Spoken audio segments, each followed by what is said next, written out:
ஏன்னா நல்ல விஷயங்களை நீங்க எவ்வளவு தூரம் கொண்டு போறீங்களோ அதை பொறுத்துதான் இது பெரிய அளவுல ஒரு மிகப்பெரிய கட்சியா உருவெடுக்கும்.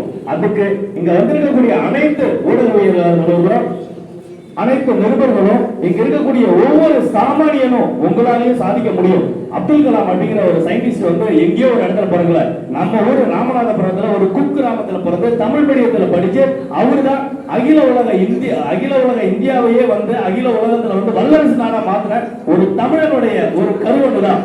அதே மாதிரி ஒவ்வொரு மனிதனுக்குள்ளே ஒரு திறமை இருக்குங்கிறத உணர்ந்து ஒவ்வொரு மனிதனும் இதை செயல்படுத்தணும். இந்த ஊடகத்துறையை பெரிய அளவுல கொண்டு வர ஒவ்வொருத்தரும் தன்னால் முடிந்த உதவிகளை செய்யணும்.